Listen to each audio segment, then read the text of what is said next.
Hello friends, welcome or welcome back. Today I'm going to talk to you about a movie that is not about me, but that I found a lot of things to relate to within. Shall we begin? We're going to talk about Encanto. So first I'd like to be very clear. I will never understand the trauma of being an immigrant. So listen to the voices of people who understand this particular trauma when they speak about this particular movie. That being said, here is a 4-page document of notes that I made rewatching this spectacular movie. Let's get into it. I'm just gonna read the notes that I have written down. Alright, so we open on Abuela, and she's teaching Mirabelle about the miracle. And this is the moment when I started to cry. So basically, this is a family of people who lost their home and everything that they know, and grandkid roundup. Sorry, I'm listening to it in this ear. They've lost someone that they love.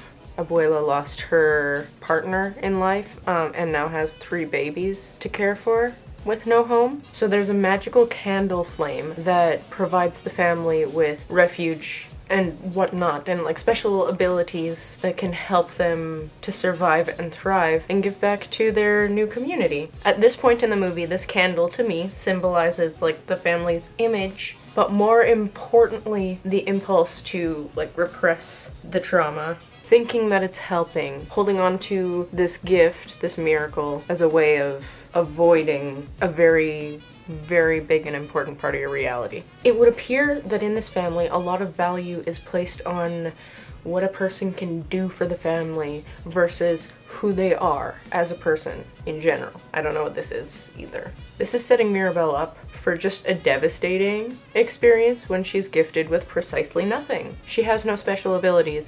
She's just who she is. Nothing extra. And after not receiving a special ability or gift like everybody else in her entire family, her mantra seems to become, make your family proud. Make your family proud. Make your family proud. All day, every day, make your family proud. So there's the first song in the movie introduces all the members of the family, which is great and useful, but it reveals so much about what to expect through the rest of this movie, and holy crap, it's going to be intense. Let's be clear, Abuela runs the show, obviously. She let us hear so many years ago. She's seen a lot of crap, and she did all this anyway. Peppa, she is rather emotional, and it impacts everybody around her, but she tells herself, clear skies, clear skies. There's a cloud over her head, it rains, it thunders. Sometimes there's beautiful, lovely, clear skies. So Peppa's gift is controlling the weather, but isn't it really just hiding how she feels? Bruno, he is a classic scapegoat. He saw the future, and then one day he disappeared. He held up a mirror to his family and everybody around him, and they didn't like it. He gave them answers they weren't looking for. He was using his gift, but if it wasn't going to play into the narrative, then it was his fault. I also apologize for any mispronunciations in this video. That being said, Julieta, Mirabelle's mom, she is the oldest of the triplets, apparently. She's a healer. She nourishes her family and her community with her cooking. She will feed you and it will heal you, and I think that's wonderful and beautiful. She really truly loves her daughter, and it shows. I don't know, there's probably ways that she contributes to the nonsense, but she tries her best to offer her daughter a safe place to land when things are going off the rails. All I wrote down in my notes was husbands be like, : I think that must have been when they introduced the 2 men who fell in love with the daughters of this family. That's how Abuela became an Abuela. Cousin Dolores, she hears everything. She's very perceptive, and she hears you, and she hears what you're saying, you know? And that's a gift. It's a massive gift. Camilo, he's a shapeshifter. It shows him turning shapeshifting into his mother and taking the baby and feeding the baby and rocking it to sleep so that his mom can have a rest. And I think that's really, really nice. Anyway, is he a shapeshifter or a people pleaser? We don't talk about Bruno, no. Antonio speaks to animals. We don't know that yet in the movie, but whatever. Isabella is graceful, beautiful, perfect. They literally call her the perfect golden child. This person is like the prize of the family. Look how beautiful and perfect she is. And so are we because of this. You see? Luisa is strong and she carries everyone's weight for them. And she's a machine. She works so hard. You need something done, she'll get it done for you. She will carry it and not feel the weight, because she's happy to do it for you, so that she won't feel the weight of everything she's feeling beneath the pressure of everybody's expectations. What's Mirabelle's gift? What does she have? I don't know, maybe nothing? So her family, whether they mean to or not, they just keep on really driving the point home that she didn't receive a gift. They just will never let her forget it, while simultaneously begging her to drop it and to act like nothing is wrong and that she's perfectly content to not have some way to prove her worth to her family. She's supposed to just be unaffected, I guess. What I have written down here is the magnitude of her predicament is not something that her family is taking the time to wrap their minds around, while she bleeds herself dry trying to prove that she's worthy of being a part of the family. Anyway, I don't relate to this movie at all. Rats along his back when he calls your name, it all fades to blue. Hello, friend. Hello, dog. I'm here creeping into the middle of the video to tell you about our sponsor. Jokes aside though, our sponsor is an Etsy shop. Accessories, beautiful little bows for your child's hair, keychains, things to hold your loonie when you're going to the store and you want to use a cart. This is the action of putting a loonie into a cart. Anyway, I receive a small commission and you receive a discount if you go and take a look at She's So Crazy Winnipeg, and not in a stigmatizing way, it's just fun. It's 7 in the morning. Check it out, you won't regret it. And thank you so much for supporting a local small business and a local small lady on the internet.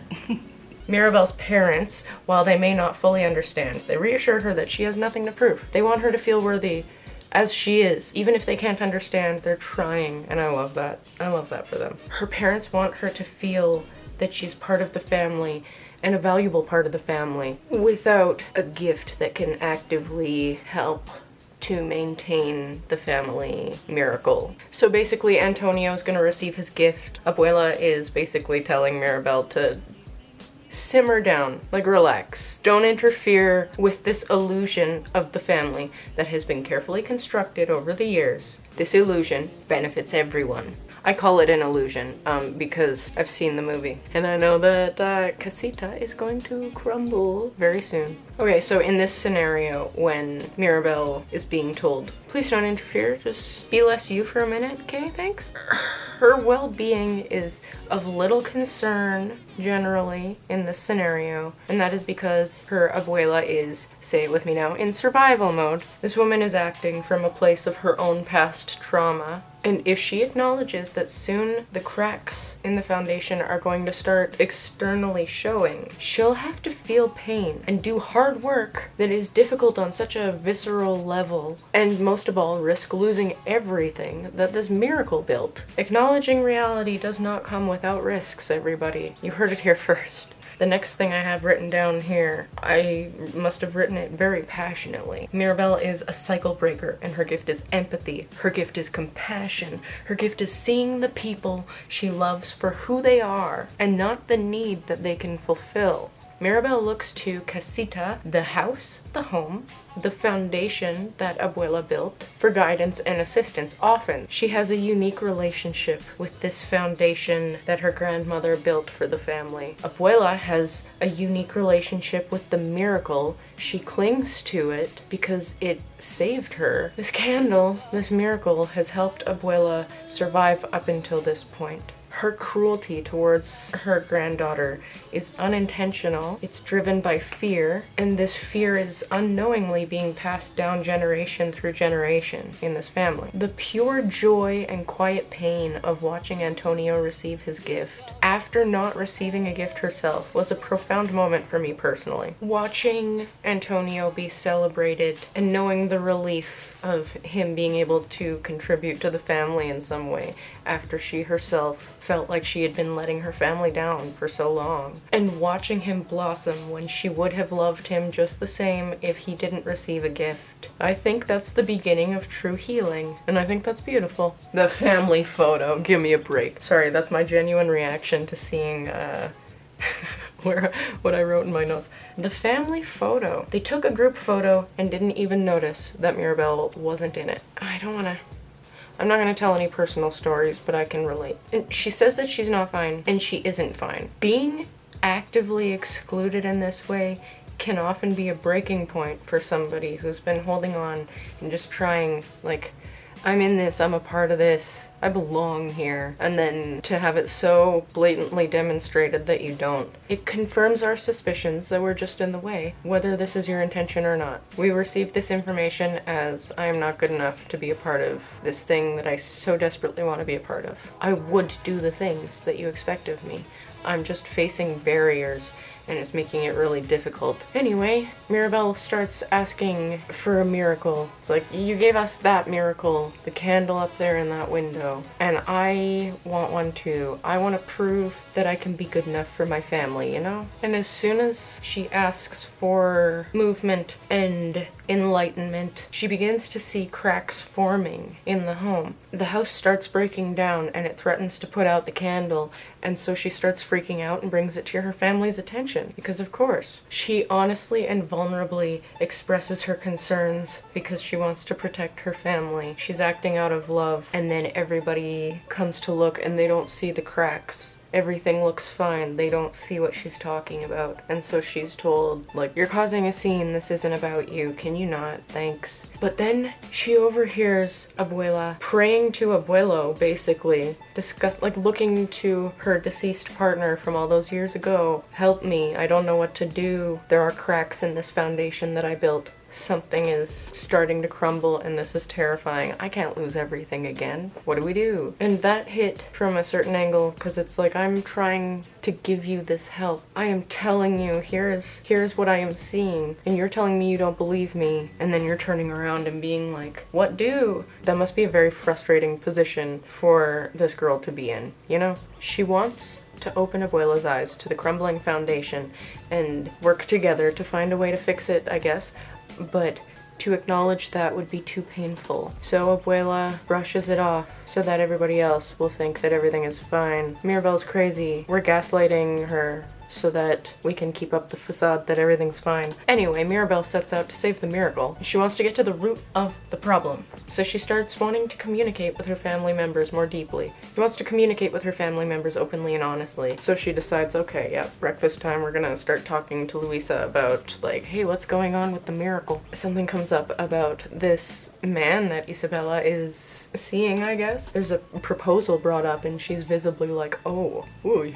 She like blushes and flowers explode out of the top of her head, and there's one that doesn't look like the rest, and Abuela plucks it off and throws it away. Interesting reaction. It's brought up that this man is going to propose and he wants like marriage and 5 babies. I don't know, I feel like that one flower that didn't match might have been like, I am doubtful, I'm not interested. So Mirabelle follows Luisa off to gather up some escaped donkeys in town because she's super strong and she can just pick them up like they're nothing. She's just gonna go scoop up some donkeys and avoid her problems. But she reluctantly opens up to her sister, maybe even without realizing how much she's revealing at first. She begins to feel the burdens being placed upon her after this. It's like her perspective has been shifted, and now Mirabelle is not the only one feeling the cracks in the foundation, because when she was seeing that, Luisa said that she felt weak, as it were. And then we have the gift that is the song Surface Pressure, where we learn all of this.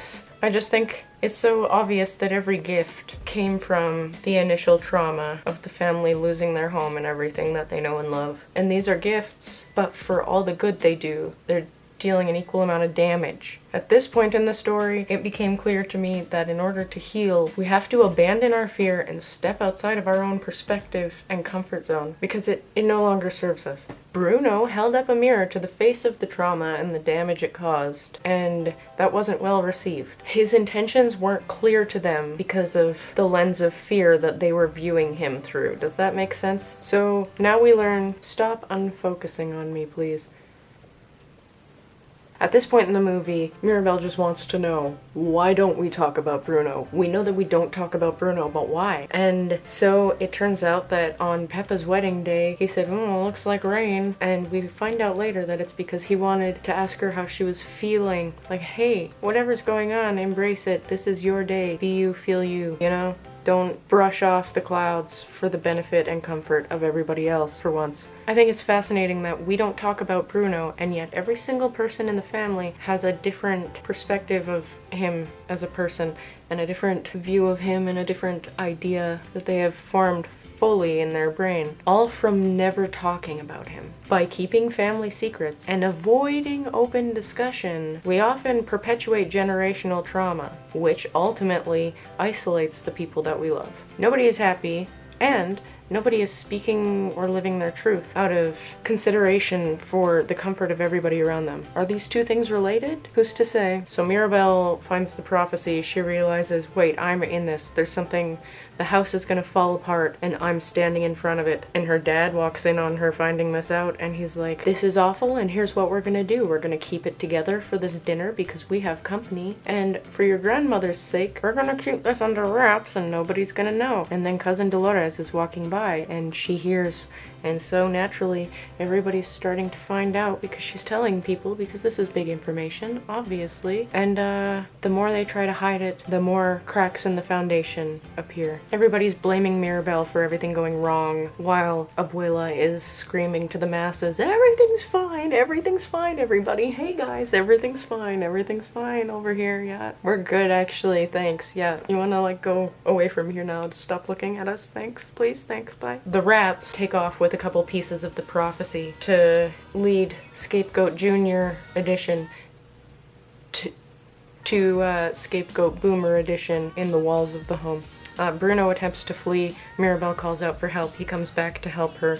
There's a moment of comic relief when he falls off a cliff and it turns out that it's not that high up and it's great, and then he tries to leave and then she pursues him. He's reluctant to provide her with any information because he fears that he's to blame for everything that's currently going down. And he doesn't want to hurt his family any more than he already has with his gift, you know? He's been silently patching the walls from behind them, just quietly doing the hard work to benefit his whole family. He's been staying connected and trying to help them and trying to provide them with a service, even though his gift wasn't helping his family. My gift wasn't helping my family, but I love my family. And it's interesting because we find out why he left. Abuela begged him to look into the future the day that Mirabelle didn't get her gift, and then he saw this, and then how could he tell her that she's not going to react well? She never has, and it's going to be his fault. So, to avoid hurting people with this information, he left with this information. I think Mirabelle not receiving her gift was the beginning of the breaking of the cycle, because it prompted everyone slowly to open their eyes to the pain that sits below the surface. What is happening outside my window? To the pain that is just below the surface. Anyway, and it's interesting because the vision, as they continue to talk about it, it changes. The home is broken, the home is not broken. It's fallen on the ground, it's standing, it's shifting, the outcome is uncertain, and it all lays with Mirabelle. It comes down to her and how she acts on this knowledge that she has gained and this new perspective and enlightenment that she has. You can strengthen the miracle by healing, and healing happens when we live our truth and accept those around us doing the same. It becomes clear that Mirabelle and her golden child sister have to reconcile in order to save the miracle. So she goes to her and is like, hey, haha, I don't know how or why, but we're gonna make up right now. We're doing this, bring it in, bring it in. It's revealed that, hey, this beautiful, perfect girl that everybody admires so much is unhappy. Wow, no kidding. But she reveals that she never wanted to marry this guy. She was just going to do it to make her family happy. To me personally, that's not a great reason. But in revealing this, she grows a cactus and she's fascinated by it. Mirabelle's like, okay, great, we're gonna hug because in the prophecy I saw us hugging. So this is it. The quick, easy fix It never is. It's one step at a time. But it's fascinating because Isabella is now finding out that she can make different things. She's learning that she has options and that she doesn't have to do things perfectly every single time. She can experiment. She can play. And that is the beginning of her healing. And she can acknowledge her truth and be like, I want to make cacti. I don't want to marry this guy and have 5 kids. They'll prick their fingers on my beautiful art. But then Abuela finds out about this and she's not pleased. She sees this big mess that they've made. A bunch of flowers that are unfamiliar,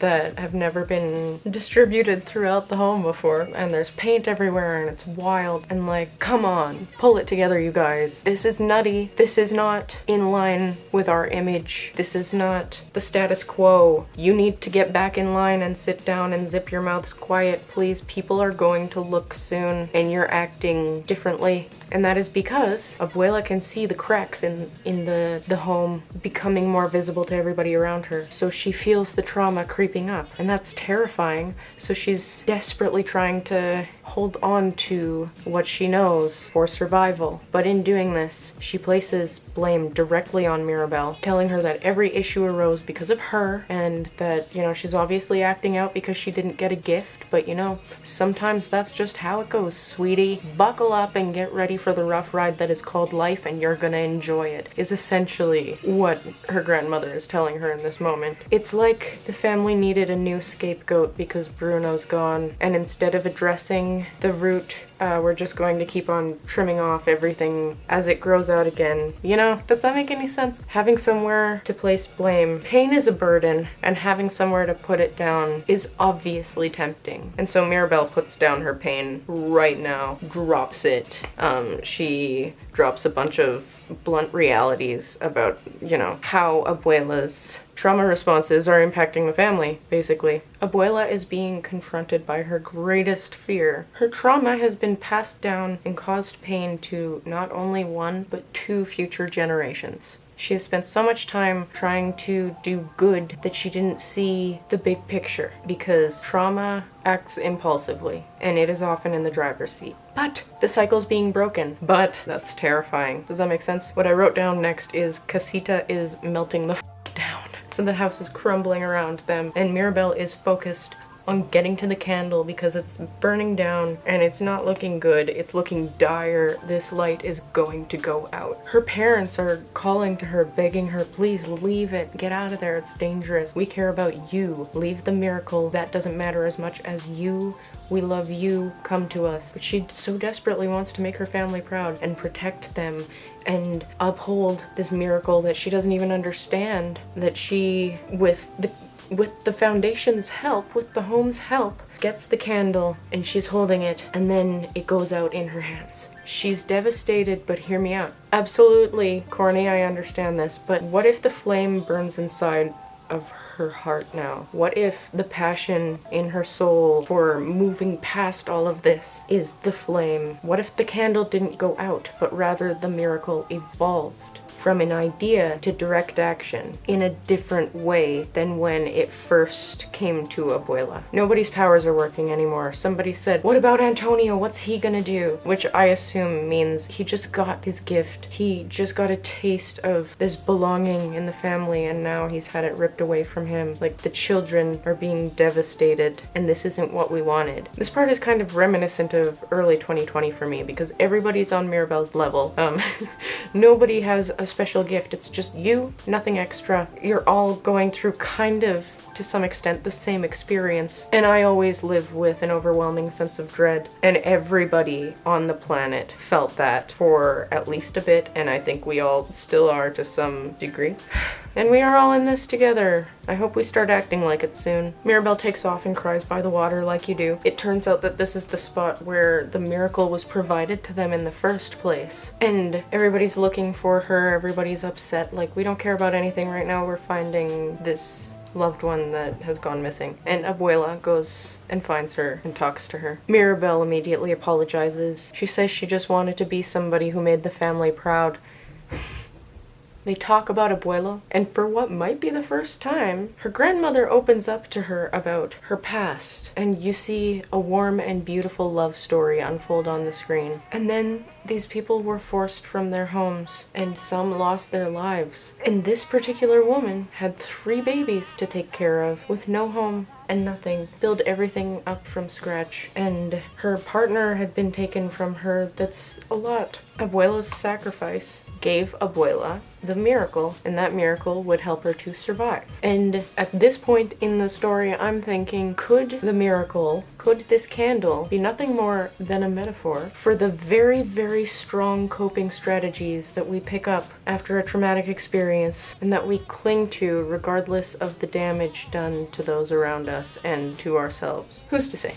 Who's to say? But that is a thought that I have in my brain. Abuela apologizes to Mirabelle, and a butterfly appears, like the one from the prophecy. And we all know, well actually, maybe we don't, I didn't say it before, but in the prophecy there's a butterfly, and Bruno says to follow it. So, Mirabelle follows it with her words. She leans into what her grandmother is telling her. She validates what her grandmother is telling her. She gives her grandmother a gift that she has been in need of her whole life, and that is for her sacrifices and deep love for her family to be acknowledged, and for forgiveness and understanding to prevail. Mirabelle gives her grandmother permission to exist with her trauma, to exist as somebody who is carrying pain and can share that pain with everybody around her and look to them for support instead of putting on a mask of perseverance always above everything else.